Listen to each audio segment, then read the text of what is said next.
Sudah punya promotor nih, judul sudah ACC, proposal sudah jadi, nggak match nih Prof, promotor baru kurang setuju dengan judulnya. Tinggal ganti judul. Dan kuliah paling mudah itu S3. Oh, begitu ya Prof? Selamat sore Prof Anas. Selamat sore Mbak Indah. Ya, jadi hari ini kita mau podcast seputar disertasi. Tips dan trik gimana cara menulis disertasi itu bisa selesai dengan cepat dan tepat.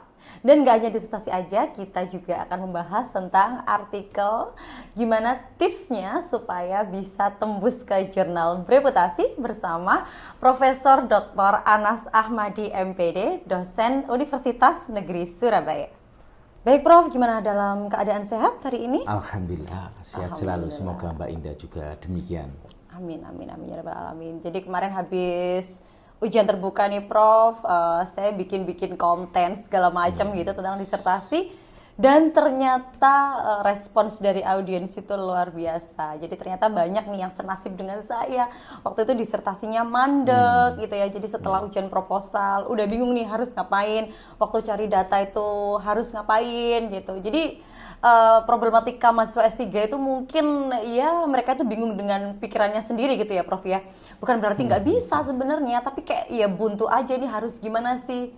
Mungkin lebih ke ingin disertasinya itu perfect, tapi nggak ngerti jalannya itu gimana gitu. Akhirnya molor dan molor. Pada akhirnya nambah semester, terus jadi suntuk banget karena nggak selesai dan pada akhirnya mereka menempuh jalan pintas untuk membuatkan disertasinya ke pihak ketiga seperti itu. Nah, kalau menurut Prof Anas sendiri nih, gimana sih cara nyusun disertasi itu agar sesuai timeline gitu Prof? Jadi nggak yang ekspres, nggak yang ngawur, tapi bisa cepat, cepat, dan juga bisa dipertanggungjawabkan secara ilmiah nih Prof.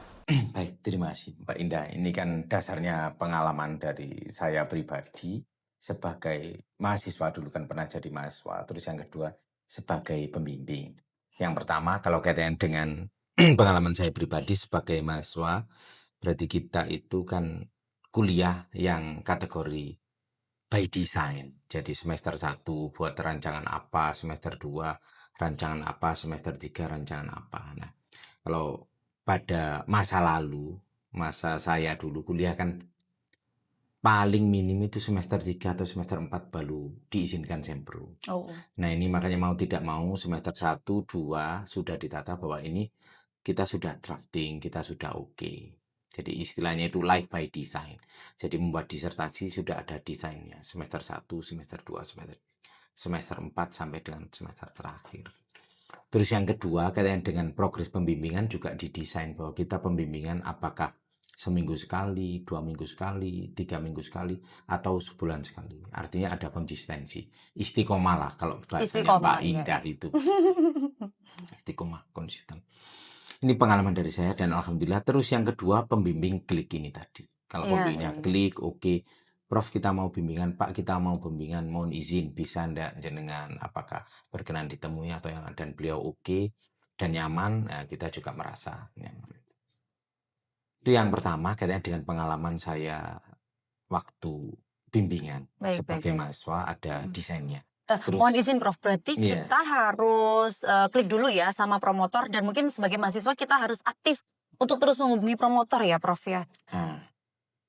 Betul, satu sisi itu, tapi terlalu aktif ya juga salah. Oh gitu ya Prof. Akhirnya kayak dosen itu kan ada yang merasa kok saya diteror mahasiswa saya. Oke. Jadi intensitasnya mungkin seminggu sekali atau bagaimana atau yang lain. Yang penting keduanya sama-sama nyaman itu. Tapi kalau lupa, kadang dosen juga lupa, pembimbing juga lupa, meskipun ini juga enggak boleh juga ya. Karena kesibukan yang lain, akhirnya kita juga enggak tanya ke dosen. Terus setelah di WA sampai seminggu enggak dibalas-balas, enggak kita balas lagi, enggak kita follow up, enggak kita tindak lanjuti, ya bikin lupa. Itu konteks dari mahasiswa. Terus kalau konteks sebagai pembimbing, saya pribadi ya mempertanyakan ke mahasiswa gimana progresnya, gimana disertasinya, gimana jurnalnya, dan yang lain. Nah, kalau untuk yang umum, berarti poinnya adalah yang paling gampang itu ATM itu tadi yang paling sering digunakan ya, amati, tiru, modifikasi. Kita bisa mengamati disertasi yang sudah-sudah, atau teman yang sudah-sudah, atau dosen yang sudah-sudah. Artinya mengamatinya adalah yang bagus.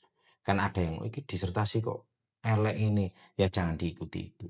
Atau kakak kelas kita yang sudah lulus, ya berarti kita ikuti selama ini bagus, selama ini oke. Dan kuliah paling mudah itu S3. Oh, begitu ya Prof ya? Nggak kebalik ya Prof?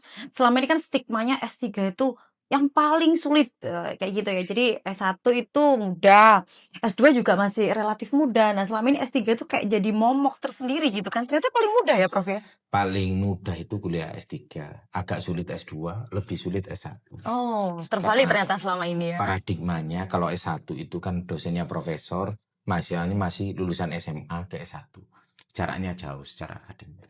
Kalau S2, mahasiswanya sudah S1 ya mau ke S2, nah dosennya S3 atau profesor. Terpaut satu strip saja. Tapi kalau S3, dosennya kadang masih S3, yang dibimbing juga S3, terlalu dekat. Ya. Sama seperti saya dan Mbak Indah ini kan sudah dekat sekali. Mbak Indah S3, saya profesor hanya satu strip saja. Terus dari segi usia agak dekat juga, akhirnya masalah hubungan akademik, hubungan non akademik lebih dekat, dan efek psikologisnya tidak terlalu jauh. Jadi tidak begitu takut. Paling Pak ini gimana? Bisa bimbingan enggak? Gini-gini. Tapi kalau dengan mahasiswa S1 kan mereka mau WA ke dosen, apalagi profesor senior. WA saja katanya itu sampai nulis nunggu 1 jam baru Oh, dikirim. gitu.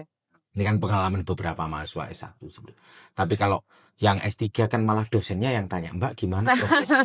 Mbak Betul kapan sekali itu Prof. ketemu saya?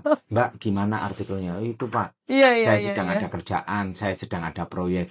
Jadi, nah ini yang disebut dengan hubungan yang lebih harmonis konteks pembimbingan. Iya, iya, Jadi iya. kalau Betul sekali, betul sekali. S1 nervousnya lebih jauh karena merasa pembimbingnya profesor, takut dan yang lain. Kalau S3 kan sudah teman sejawat. Betul sekali, Bahkan Prof. kolaborasi dengan dosennya atau apa, kan akhirnya lebih karena itu S3 lebih gampang. Oh, gitu. S3 lebih gampang ya. Iya. Diingat-ingat gitu ya, teman-teman. S3 lebih gampang, SKS-nya juga sedikit. SKS-nya paling sedikit, kuliahnya paling singkat ya, Prof. Oh, tidak Kuliah. juga ya. S2 paling singkat kan? Betul. Kuliah sebenarnya kalau dihitung-hitung S3 itu mahasiswanya menentukan sendiri. Pak, saya pengen disertai saya ini, dosennya oke ya sudah jalan. Udah buat sendiri aja. Oke. Dosen kan sebenarnya kata kuncinya dosen ini kan mengarahkan saja, membimbing. Jadi tidak punya otoritas dalam tanda kutip memaksa atau apa. Jadi kalau yang paling enak mahasiswanya jalan, pembimbingnya tinggal ACC saja. ACC aja. Yang berat adalah ketika mahasiswanya ini mengalami kebuntuan intelektual itu. Nah, itu yang sering kali terjadi, Prof. Itu gimana, Prof? Nah, ini Tips dan triknya supaya nggak buntu secara intelektual. Dan mungkin ini, satu lagi, banyak sekali permasalahan itu curhat-curhatan yang masuk ke saya itu antara promotor 1 dan promotor 2 itu nggak match gitu, Prof. Nah, itu gimana, Prof, solusinya? baik. Ini kalau pengalaman di konteks promotornya Nggak dan match. kopromotor, Iya. kategorinya ada 1, 2. Kan ada yang 3, Mbak. Betul, Ada betul. kampus yang ada 3 pembimbing ya. Kalau di kita kan 2 di Indonesia. UM beberapa itu 3. Nah, kalau tidak match ketiga-tiganya ya berarti kita harus siap dengan berbagai cara. Mengawinkan ketiganya, mengikuti ketiganya, mendamaikan ketiganya. Solusinya yang pertama ketika kita mengalami kebuntuan intelektual, apakah kaitannya dengan pembimbing, apakah kaitannya dengan naskah, apakah faktor X ya, faktor X itu keluarga dan yang lain dan yang lain. Yang pertama kalau saya pribadi berarti pada satu sisi ada yang model direpresi dulu, diturunkan dulu. Karena itu ada yang Pak saya cuti dulu, Pak saya rehat dulu, Pak saya meditasi dulu, Pak saya umroh dulu kalau yang muslim, Pak saya haji dulu, Pak saya mau ke Vatikan dulu, Pak saya mau ke gereja dulu, misalnya gitu. Tapi ada yang model-model dibalik dan ini dilawan. Berarti saya harus progres. Pak berarti saya harus ikut pelatihan, ikut camp riset apa, atau kayak ini ada camp riset atau apa. Jadi supaya kebutuhan intelektual ini kan kita buntu, stagnan, dan macet. Merasa tidak dapat bahan, tidak dapat data, tidak dapat masukan. Nah ini kan kita perlu pencerahan. Iya. Bisa konteks pencerahan ini spiritual. Ya kayak agama tadi. Bisa konteks pencerahannya adalah akademik. Apakah ke konsultan, apakah ini ada camp riset yang di bawah timnya Mbak Indah. Atau nanti arahnya bisa ke konteks yang lain. Kita bisa mandiri atau apa. Nah, banyak jalan untuk menuju Roma. Bisa ke yang spiritualnya, bisa ke yang akademiknya, atau bisa ke komunitas. Jadi kayak beberapa komunitas-komunitas pelatihan, camp-camp pelatihan, ini camp riset, camp apa, atau yang lain. Ini memberikan solusi tambahan, solusi jitu ketika kita ada masalah. Jadi ketika ada masalah, jangan diam saja, tidak selesai kita. Oke, Prof. Akhirnya beberapa kasus ada mahasiswa yang terlalu pintar, itu tidak lulus tepat waktu, atau bahkan dia DU. Oh, Karena tidak ada, misal ya, tidak ada konsultan, tidak ada jalan, tidak ada penengah, tidak ada solusi, sudah mentok di situ. Ini ada pengalaman cerita dari teman yang dia itu pintar sekali, progres bagi saya. Tapi karena 3 pembimbing itu punya bidang ilmu yang berbeda, ya. jadi dia di akhir semester mau DU, baru 3 pembimbing ini sepakat Oh, oke. untuk mengikuti judulnya dia. Oh, oke. Nah, padahal di awal-awal, nah ini kan butuh, dalam tanda kutip, butuh mediator, butuh Iya. konsultan, butuh wadah. Dalam konteks ini kalau punya masalah psikologis berarti psikolog. Kalau ini kan masalah akademik berarti butuh tempat-tempat yang berbau akademik. Betul sekali. Karena memang saya sering mendengar kalau S3 itu nggak bisa jalan sendirian gitu ya, Prof. Ya. Dalam mengerjakan disertasi kita harus punya partner untuk membantu atau konsultan seperti itu ya, Prof. Ya. Lebih Pokoknya jangan kurangnya. sampai jalan berdua dengan yang lain. Oh, menyakitkan itu.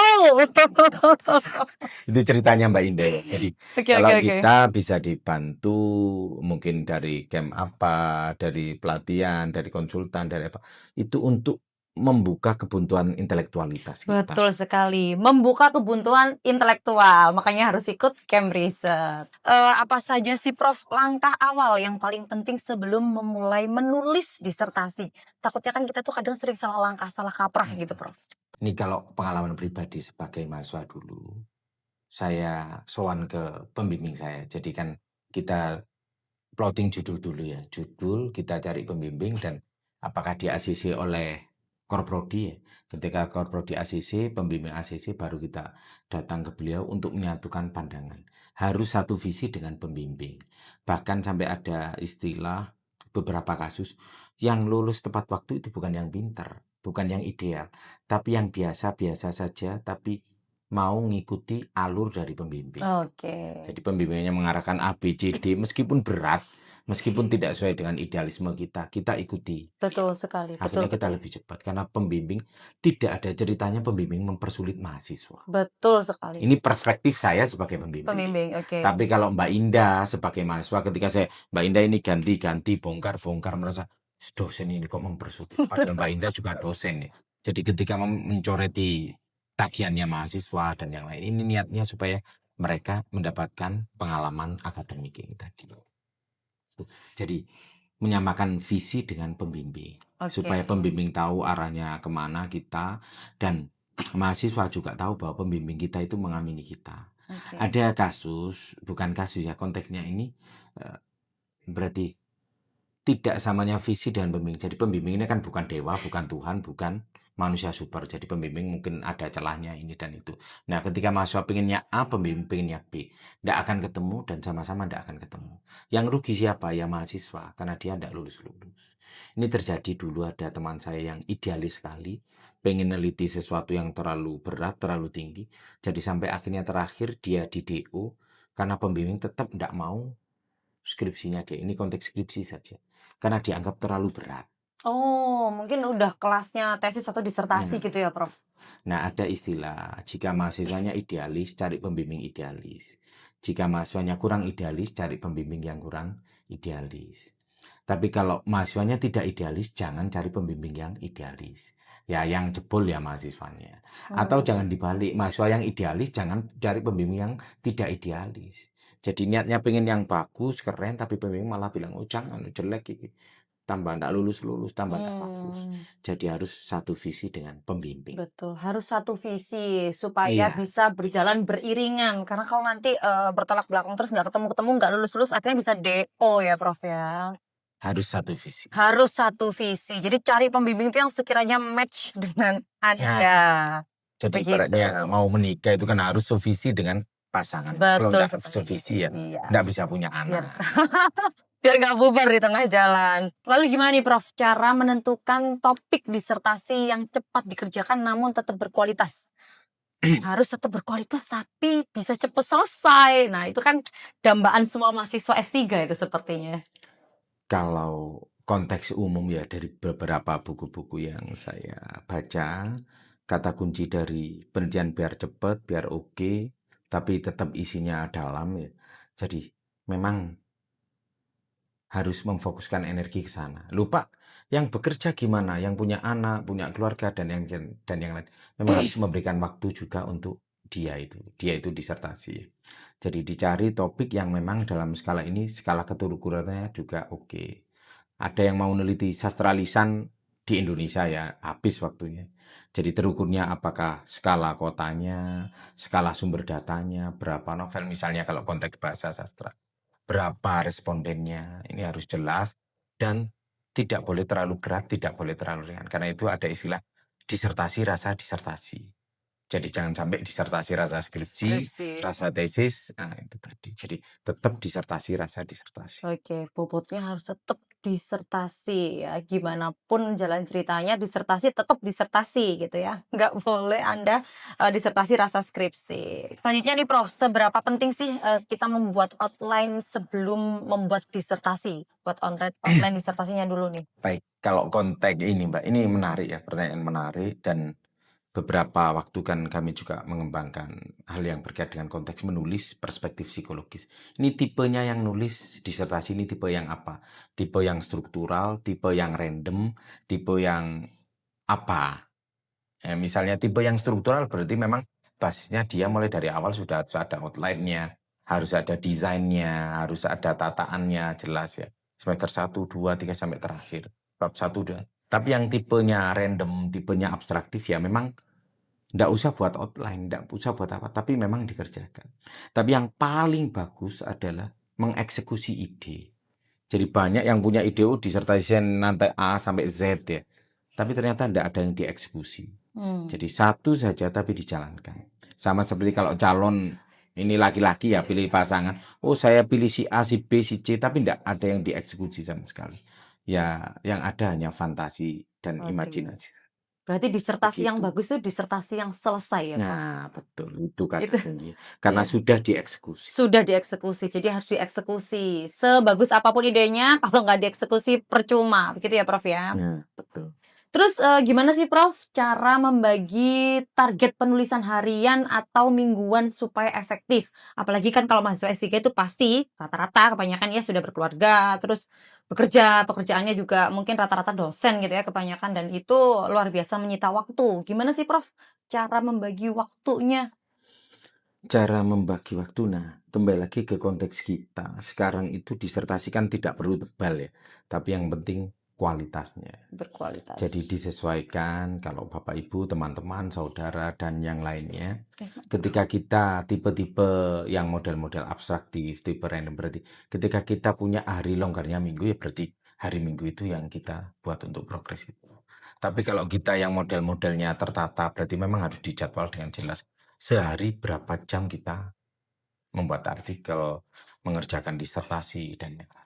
Oke, jadi memang dalam menulis disertasi itu memang harus meluangkan waktu khusus ya Prof ya. Mungkin ada waktu beberapa bulan ini khusus untuk bonding dengan disertasinya ya Prof ya. Jadi nggak boleh tuh setengah-setengah. Karena banyak sekali tuh Prof penyakit mahasiswa S3, termasuk saya sendiri nih, setelah sempro, setelah ujian proposal itu disertasinya dianggurin Prof. Jadi nggak cepat-cepat ambil data atau apa, pada akhirnya bisa nganggur sampai 1 tahun, bahkan 2 tahun, kayak gitu. Nah itu gimana sih Prof tipsnya supaya nggak males nih abis sempro nih udah kebanyakan mayoritas penyakitnya tuh kayak gitu semua selama ini yang saya temui dari teman-teman, terus dari curhatan-curhatan teman-teman online juga itu kebanyakan kayak gitu. Itu gimana Prof? Musuh terbaik kita itu kan kemalasan. Dan teman terbaik kita juga kemalasan. Kemalasan. Karena itu paling mudah adalah melawan kemalasan itu. Nah kalau ditanya tipsnya bagaimana ya? Jadi kita kan dikejar target itu tadi. Misalnya nanti bayar SPP harganya berapa. Kalau kita tidak lulus nanti dampaknya apa. Ini yang harus dipikirkan. Karena itu ada timeline, ada desainnya perlu. Supaya kita tidak lengah. Karena itu pula skala prioritas juga harus jelas. Misalnya, "Pak, saya ngurusi anak, Pak, saya ngurusi istri, Pak, saya ngurusi suami." Jadi ada banyak kasus yang nggak lulus itu bukan alasan akademik tapi non akademik. Baik, selanjutnya Prof, banyak sekali permasalahan itu kita kan sudah punya promotor nih dan kopromotor nih. Nah, selanjutnya judul sudah ACC, proposal sudah jadi, tinggal sempur aja. Ternyata nih Prof, di tengah jalan harus ganti promotor, mungkin Ya. karena salah satu promotornya itu entah purna, entah apa gitu ya Prof ya. Nah itu, otomatis dengan promotor baru kadang nggak match nih Prof, promotor baru kurang setuju atau kopromotornya kurang setuju nih dengan judulnya, atau dengan isi proposalnya, itu gimana Prof, cara menyikapinya? Karena kebanyakan mahasiswa kalau sudah menemukan case yang seperti itu, akhirnya stres sendiri kayak gitu, karena merasakan, "Aduh aku mengerjakan ini nggak mudah loh, tiba-tiba di tengah jalan harus ganti judul lagi, atau ngerombak isi proposalnya lagi." Nah itu gimana Prof? Tinggal ganti judul aja. Sepertinya mudah Iya, sekali ya Prof, tinggal jadi ganti judul. ketika pembimbing meminta kita mengubah judul, mengubah topik ini kan otomatis bongkar semua. Jadi ada istilah kan yang sering dikutip teman-teman itu, "Pelaut yang hebat tidak lahir dari ombak laut yang tenang." Ya Wes. sudah, ketika pembimbing meminta, "Ini rombak." "Siap, Prof." Jangankan rombak judul, topik dan yang siap saya rombak. Jadi semakin memberikan tantangan tersendiri pada pembimbing. Pembimbing insya Allah tambah senang. "Mas, ini tolong ganti judulnya." "Siap, Prof." Wes. Tapi kalau kita tambah ngeyel, tambah menunjukkan bahwa kita bahkan dalam tanda kutip menggurui dosen kita, ini pembimbing juga merasa kurang nyaman. Oh, oke Marwahnya oke. pembimbing kan juga agak Harus dijaga ya dilecehkan. Prof ya? Wah, Oke. bahasanya kalau ngomong marwah itu kan agak ngeri-ngeri sedap. Jadi ketika pembimbing menyarankan, "Oh mungkin topiknya terlalu lama." Beberapa kasus saya juga kan begitu. "Mas, ini judulnya ya terlalu, ini kan rasa S1 aja, bahkan rasa SMA. Apalagi yang anak-anak segitu. Ini kan judul sudah pasaran sekali. Ganti yang itu." "Loh Prof, lah bongkar, lah nata ini lah." Nah, kembali lagi ini pengen yang tantangan atau enggak menantang atau. Tapi kalau ketika dia memang merasa tertantang dan merasa nyaman, "Oke, siap, saya bongkari. Apa sih yang tidak buat pembimbing saya?" Oh, Wes, gitu ya Prof ya. begitu Berarti ceritanya. memang jangan gampang stres ya kalau Nah, misal betul. diarahkan untuk merubah ya rubah aja. Nah Iya. itu tadi makanya kita, butuh orang lain untuk membantu menyelesaikan disertasi, kemudian butuh Nah, ini konsultan, butuh konteks. teman gitu ya Prof ya. Iya, betul. Kalau konteksnya itu tadi, ketika ini kan konteks kita bisa mengawinkan, menjinakkan, mendamaikan diri kita dengan pembimbing. Tapi kalau kita sudah tidak mampu, nah ini butuh orang kedua ini tadi. Oke. Apakah dibantu dari konsultan, apakah dibantu dari orang lain, apakah dibantu dari apa ini tadi, Cam riset. camp riset. Nah, ini tambah ini promosi ya akhirnya. Jadi ini untuk memecahkan masalah yang sudah beku, yang sudah berat, yang sudah kronis, yang sudah kalau kita pecahkan sendiri mungkin kita enggak. Nah, ini memang butuh bantuan. Oke, baik. Siap Prof, terima kasih. Jadi tercerahkan ya teman-teman ya, gimana tips dan trik cara cepat mengerjakan disertasi yang bisa dipertanggungjawabkan secara ilmiah. Itu tadi kita sudah ngobrol panjang lebar dengan Prof Anas ya. Jadi beliau ini memang sudah berpengalaman sekali karena sudah menjadi dosen selama belasan bahkan puluhan tahun mungkin ya Prof ya. Sudah berapa tahun Prof Eh, kalau boleh tahu? 2008 ya, mungkin Oh, sekitar 18, 15 atau 18 18, ya. sudah Sudah 18 tahun 18. beliau menjadi dosen, tentunya sepak terjangnya sudah luar biasa. Jadi itu tadi tips dan trik dari Prof Anas seputar disertasi. Untuk teman-teman yang di luar sana, saudara-saudara yang di luar sana, kalau progres untuk disertasi berarti kata kuncinya tidak hanya beride saja, tapi eksekusi ide-ide itu. Banyak yang punya ide besar, punya ide yang melangit, tapi lupa untuk mengeksekusi ide yang melangit itu. Akhirnya tidak jadi disertasi, akhirnya DO dan wassalam. Karena itu nanti silakan belajar pada teman lain yang sudah sukses. ATM amati, tiru, modifikasi. Kalau butuh bantuan ya berarti datang pada yang ahlinya. Nah, ini salah satunya dari apa ini tadi, Cam camp riset. riset itu tadi. Jadi jangan sampai akademik kita malah tanyanya pada orang yang bukan akademik. Akhirnya muncul yang namanya sesat pikir dalam akademik. Baik, terima kasih itu dari saya. Wassalamualaikum warahmatullahi wabarakatuh.